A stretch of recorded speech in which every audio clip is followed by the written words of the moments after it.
Friesland staat bekend om zijn prachtige landschap. Van het Margebier tot de Klaai, van de Wouden tot de Grijthoeken. Maar hoe binnen die verschillende landschappen ontstaan? En wat is de invloed van de meeskrop? Zicht op Friesland ziet het naar de sporen in het landschap om het verhaal te vertellen van zijn ontstaan.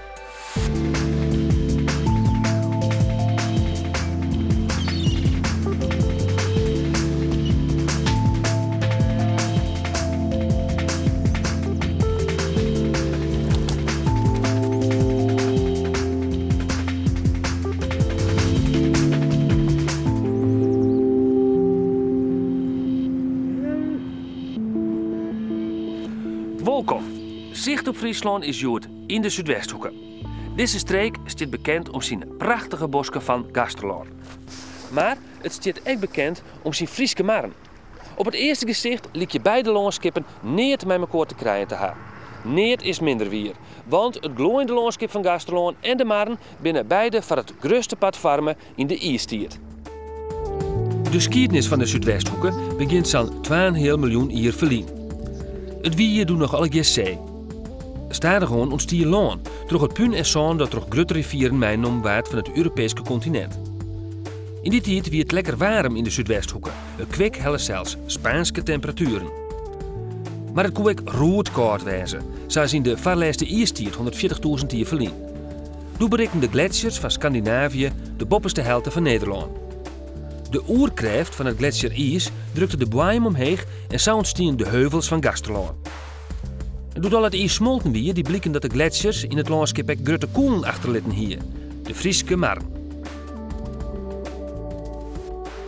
Kist het ook nog heel mooi op elkaar zien. Zeg, de gletsjers roen van het noordoosten naar het zuidwesten toe. Onder de vorm en lezing van de marren kistje die herinneren ook van het noordoosten naar het zuidwesten toe.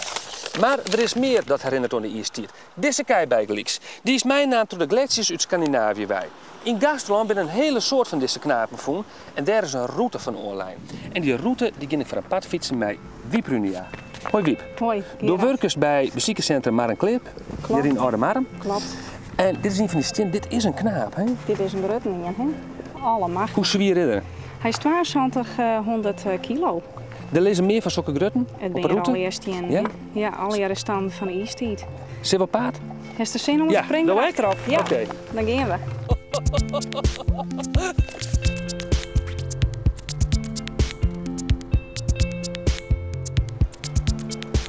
Prachtig. Zeg Gerard, hier is de volgende steen. Aha! Dit is ook een mooie. Even zien wat erbij komt. Zuid-Scandinavië, Zuid-Zweden. Zuid-Zweden. Ja. Ja. Nou is deze prachtig mooi roe van farm, volgens mij, of net? Ja, die het hele alroende vlakken, hè? Ja. Ja. Hoe is dat zo'n stien? Dat is ontstaan toch, die steen die is natuurlijk uit Scandinavië kwam, helemaal uit Loon-ijs, 140.000 jaar lien. En ja, die had natuurlijk onder heel wat moeilijke omstandigheden en hege druk is die hierheen kwam. En daardoor is die zo rond. Ja. Hoeveel stenen heb je op de route lezen? Wij hebben meer dan 20 stenen, daar bestaat de route uit. En, Toch heel Gasterland? toch een deel van Gasterland. Ja.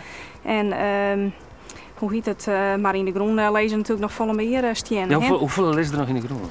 Nou, nog een hele protte, misschien wel miljoen. Ja? En groot en lietse stien. Het grootste pad van de zwerfstien komt uit Zweden.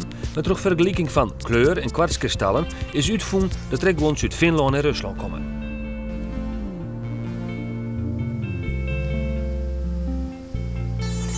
Juist hier een plat vlak. Ja. En dat platte vlak, dat betekent dat deze oer gletsjers heen skoot is. We trokken dat hij dus zo afvlakt is. En deze steen is ik nog net zo lang lien vonden. We trokken de krossen die hier op just, ja, die ben gewoon nog heel vast. Dat is eigenlijk wel heel bijzonder. Dat binnen die gletsjerkrossen. Ja, dit ben gletsjerkrossen. Ja. Ja. En in feite, ja, het zoest heen. Het is correct of is het zo oversnijd. Ja, het is gewoon een soort onrechtblad. Nou, haast wel, ja. Kijk, dat komt uit de betonfabriek. Ja, precies, ja.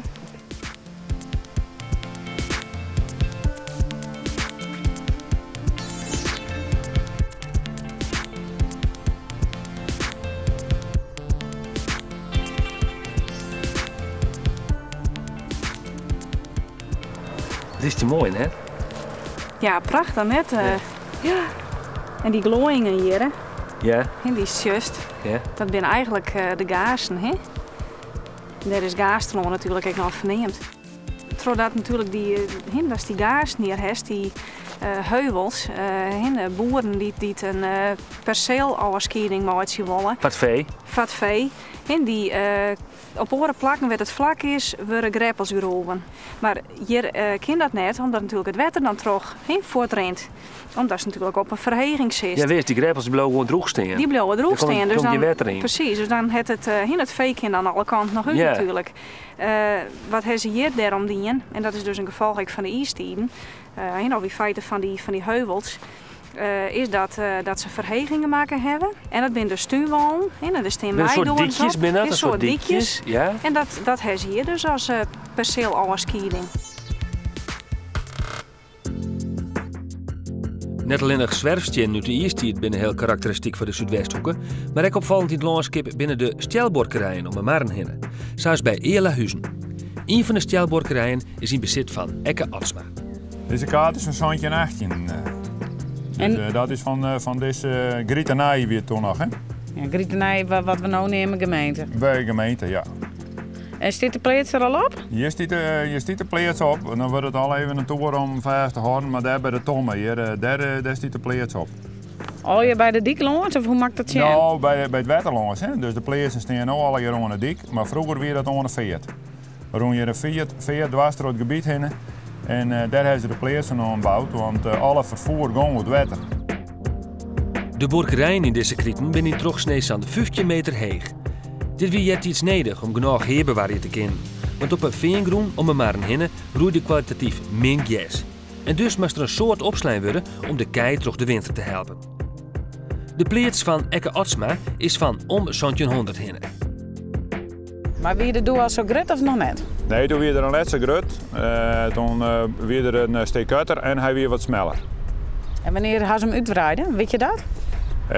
Ze hebben dus begin 1800 een keer uitbreiden en ze hebben in 1930 hebben ze hem nog eens een keer verdubbelen. Dus dan is er in de breedte nog een keer gegeven.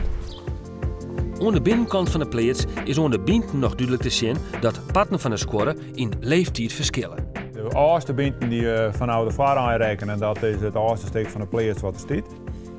En dan kan je zien dat die dus nog handmatig zagen binnen. Want een oude handzager vroeger die hier een hele grove tosk. En als er maar een zaagje best, dan beskaren ze dus de hoeken van de peelwest maar een zaagje best. Dus die wordt later bijwerkt. Dus dan waren met de bielen of met het haalmes komt er wordt die bijwerkt en dan just dus dat er skever in. En later als dus de machinale zagerij krijgt of de houtzaagmolen, dan krijg je dus zagen met een finere vertanding en dan just mooie hoeken gebied. Dit beetje morgen zal de deerstek van de plaats net wezen. Met goed onderhoud hoopt het Atsma dat de karakteristieke borkerijen bewaren blijven voor het landschap van de Zuidwesthoeken. Wiep en ik fietsen nog altijd door het prachtige Gastrolon. Uw volgende stap is een stien in Harig. Was het hier op just, hier just al je kleuren op, hè? Gries, Ja. geel, grienig, maar oranje, Ja. een beetje min, wat donkergroen. En dat binnen korstmossen. Dat is mijn vergrootglas, ik wil even zien. Ja, is goed. Een korstmos is geen mos, maar een symbiose. Ze is maar een geerwerking tussen een alg en een skimmel. Ze leven van rijnwetter en zwevend stof. Korstmos is tegen zinvol om te stien beschermen. Den jonken jouwt de onwijzigheid ervan aan dat de luchtkwaliteit goed is. Ik kan me vertellen, Litten, er wordt een hele soort korstmossen bedriegen. Klopt inderdaad. Toch dat de luchtkwaliteit minder wordt, slechter wordt, willen die korstmossen net meer groeien op die stenen. En dat is er dus in feite een indicator van. Ja. Maar hoeveel soorten minder in Nederland? In Nederland zijn zo'n 100 verschillende soorten. Ja. En de helft ervan is beschermd, staat op een rode lijst. Hey Wiep, bedankt voor die intrigerende rondleiding. Graag gedaan. En als je meer weten wilt over de ijstijden of over stien, dan ben je altijd welkom in het bezoekerscentrum Marenkleef. Ik vast wel. Oké.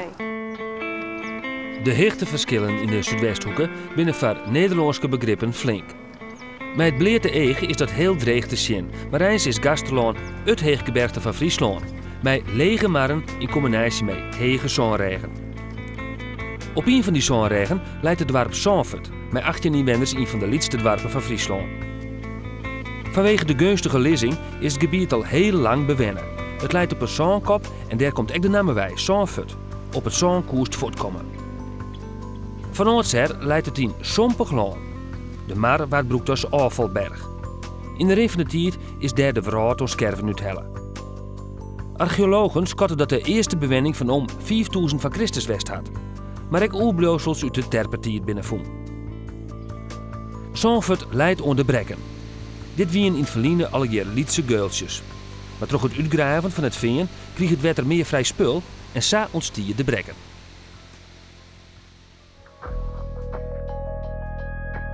Onder Rone van het Frieske margebied leidt de Tjoekemar. Het is het grootste en meest ondiepe mar van Friesland en ken je behoorlijk spookje. Dat is misschien ook wel de reden dat de Tjoekemar wat een mysterieus mar is. Ook de ontstaansgeschiedenis van dit mar is net al heel duidelijk. Sibylle Witteveen, kan je misschien wat meer over vertellen? Ken je beste skomkappen op het Tjoekemar, hè? Ja, het kun je raar spookje, Gerard. Jij dat, hè? Ja, dat is dat. Het is ik net voor niks de grootste maar van heel Friesland zelfs, hè. Maar ja, het mag ook waar we een beetje binnenbloeien, Dan is het Tjoekemar net vertrouwd. dan is het net altijd vertrouwd. Hoe is deze mar ontstaan? De mar is ontstaan in het jaar 1000 ongeveer. Toen weer hier al je veen, dat waren oude groeven. En toen winnen ik een soort bosken die er kan branden in op een of andere manier. En toen is dat staren gewoon dat er meer wetten kan. En ze staren gewoon in die mar hier ik ontstaan. Dus meeste handen die hebben het eigenlijk ontvangen, Ja. de Tjoekemar. En die branden, die bosbranden, hoe ontstaan die? Wie is spontaan? Of Wij weten net dat dat nou onderstutsen is, dat er nou nog in Zuid-Amerika gebeurt of dat het gewoon spontaan gebeurt. Dat weten we net. Maar er worden standen van branden en we weten wel dus dat mooit de brand hier zo ontstaan is. Maar net alleen nog terug bron waar de Tjoekemar groter, ook terug een paar verwoestende vloeren in de 14e en 17e eeuw. Maar wat mag je nog vaststellen bij zo'n vloer? Wat gebeurde er in die tijd? Hoe ging dat dan? Ja, er kwam zo'n heeg wetter Ja? hè, en dat waren dus helemaal opzweet en dat kwam heger en heger. En in 1824 hebben we hier dus ik nog zo'n hele grote vloer mooi maken. Dus stond hier ik haast alles onder de wetter. Hier bij de kerken van Ichten, de hele meesten doen nog een heilzieke ken. En daar hebben ze het lippen ken, maar dat weer ook verschrikkelijk. Maar zo wie dat vroeger, dus hier is ik van die vloer. De naam Tjoekemar komt om 1500 hinnen voor het eerst in de archieven voor. Dit beeld had ik te krijgen, hè, bij zo'n steen van het Tjoekemar. Ja, dit ben het zoeken en margje. En daar is een mooi beeld van maken, terug Stoop en Jager. En die hebben er in 1996 in dat beeld geplaatst als afsluiting van het onderlezen van de eilanden hier in het Tjoekemar. En wat wil het verhaal nou? Het verhaal het zei eigenlijk het volgende. Tjoeke en Mark, dat we in twee vrouwen, twee boerinnen hier uit de omkriepen. Die hier nog melken geweest.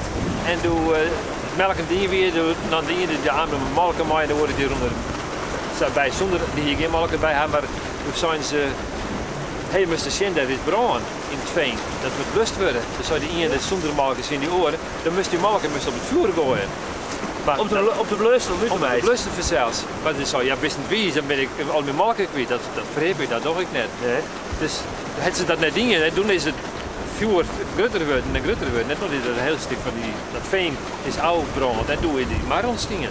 Dat zou het verhaal dus. De legende, om zo Ja, maar te zeggen. ja. Maar dan binnen dus oren die zeggen van ja, er weer een twee vrouwen zoeken en marg. En toch dat die veenbrand ontstingen weer, komt er kort de riek net machine. En toen weer in de omkrieten werden de meesten zeggen van hier op zoeken en door op marg. En toen zijn de meesten nu omkrieten. Hé, zoeken marg. Dat is het zoeken mar derde. Dus dat is het orenverhaal. Dus ben ik met twee versies. Ja. Dus ik ben onduidelijk. Daar is het. Ja. Maar wel een prachtig verhaal. Ja.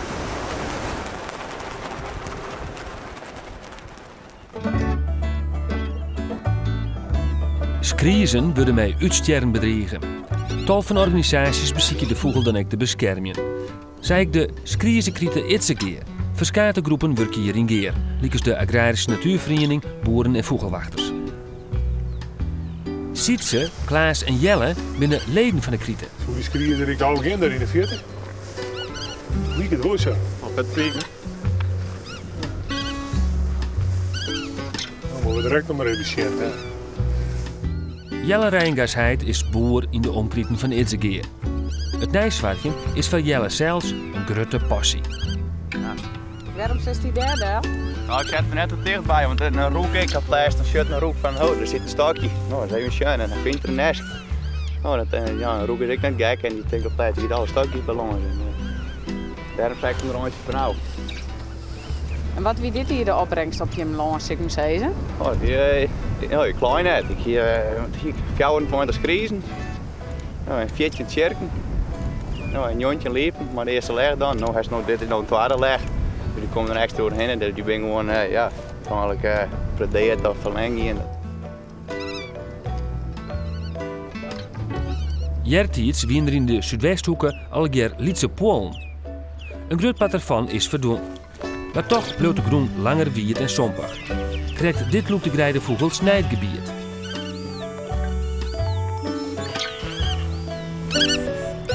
Een vaarwaarde dat de skriezenpieken het oprijden is de hichte van het gas. 18 centimeter is perfect voor de beestjes om voldwande eten en bescherming te vinden. Klaas is hier boer en krijgt een vergoeding voor het aanpassen van zijn meerschema. Nou ja, die over juni landen, dat mooi dan het jaar, dan zie je in 8, 15 en 12 juni meer en dan praat over 200 tot 420 euro, al nagelang de datum later wordt. Per hectare? Of? Ja, per hectare. Nou, dat is dan de vergoeding in opbrengstverlies, want hoe langer dat stiet, hoe minder kwaliteit dat gas is wat er dan nou komt. En kind dat uit? Ja. Nou, dat betekent mij ook meer werk. Je wil er net direct van, nou, dat is een stukje liefhebberij. De skriezenkrieten Itzegeer beslaagt 1500 bunder en had 50 nijsvarkens. Op het eerste eeg liep het er tegen goed te gaan met de skriezen in het gebied. Ik denk dat wij al blij zijn moeten dat wij dit hier op hetzelfde tal zitten als Verliezen hier. Dat weer wat een vreemd dier, de skriers hier. Droegte, skriers die konden eigenlijk net terug door de tijd komen, te meer fretten. Let begon maar lezen, voor een pad net aan. Dus als wij hetzelfde aantal als Verliezen hier, dan knippen we in de vingers. Maar wij willen eigenlijk oerniers 4, we hebben nu 425 spannen in de krieten en wij willen eigenlijk oerniers 4 per jaar hebben we op een 400 span zitten.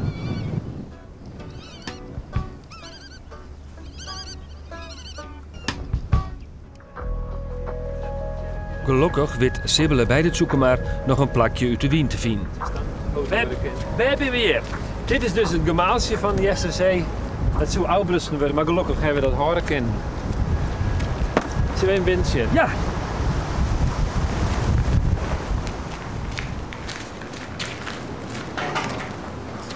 Goh. Dit is mooi, hé. Ja, nou het gebouwtje nou. Dit hebben we nog een mooi bewaring in. Er zit nog zwels in de nest. Ja. Er zit een mooie breed. Nog één, ja. Maar dit zou eerst afbrutsen worden. Ja, hier weer een ruilverkaveling en doe zo dit uitbrusten weer. Want het wordt net meer broek, we hebben een eigen maatje maken hier bij SSC. Ja. Boren. En toen hebben wij zo'n van plaatselijk belang, nou we willen dit graag behouden, hebben we de kocht voor €1. Van €1? Ja, dat stelde weer meer een symbolisch bedrag. We hebben het zelf wat opgeknapt met vrijwilligers. En nu wordt het broek als vogelkijkhut. Sibbele is van de Stichting ter behoud van het Zoekermaar. De stichting beziekt de natuur en de reis te bewaren. De meesten van de stichting halen verschillende plannen inhouden, lieken ze het hotelplan. Wat voor een hotelplan weer dat? Dat weer de naam weer Beestenmuller. Die hier het plan om weer een projectontwikkelaar om een plan hier in het Zoekermaar van 18 meter heeg om te lezen. En nou, we zijn dat bedrijf net terug in. Een hotel van 18 meter heeg? Ja. Midden in de maar? In de maar. Nou, dat zagen wij net zitten, dus toen hebben we acties ondernomen en toen we die stichting ter behoud van het Zoekermaar opgericht door Henk van der Meer van Sint-Niek. Die had er al je meesten omheen bijhellen en donateurs kregen en nou, hebben we een maandmacht bij we doen het stadhuis, het gemeentehuis van de Jouwerwest. En daar hebben we door insprutsen bij de reetsgeerkomsten en toen hebben ze uiteindelijk in dat plan van de tafel vagen en dat is gelukkig net teruggekomen. Maar het hotelplan is net het enigste west. Eerst zou er in de maar een landingsbaan voor watervliegtuigen komen matten. En in de jaren 60 moest een paar grote eilanden in de maar online worden, met wel 6000 huizen. Maar wat is dat toch? Dat mensen altijd een invloed hebben op die Tjoekenmaar. Ja, wat ze met die ik Tjoekenmaar heb toch rollen? het gevoel dat het net alleen nog bij de Tjoekenmaar is. Ik ben natuurlijk volle meer plan projectontwikkelaars, die willen graag heel verzinnen. Die roeken ergens hun kansen. Die zeggen, hier moeten we bijwijzen, hier moeten we heel te verzinnen. Dan kunnen wij weer wat van opstekken. En gelukkig binnen dan mensen die zeggen van jongens, dan ben ik nog een andere dingen denken in het leven draait net alleen maar om geld. Dan ben ik nog zaken zoals natuur en een levensgeluk. En ik vind dat ze daar dan een beetje ontdenken dat de mensen die nou nog rest ziek hier en die rest die nog vinden kennen, dat ze daar ik nog in lengte vandaag een dwang kennen. Maar die Tjoekenmaar blijft altijd soeverein oerijn, hè? Nou, zolang het wij leven, hoop ik. Maar verder is het daar wacht vanzelf. Ja. En wielst ik sibbelen bij de warme kachel thuis aanzet, bloot het deze dij op het Tjoekenmaar nog wel even een spookje.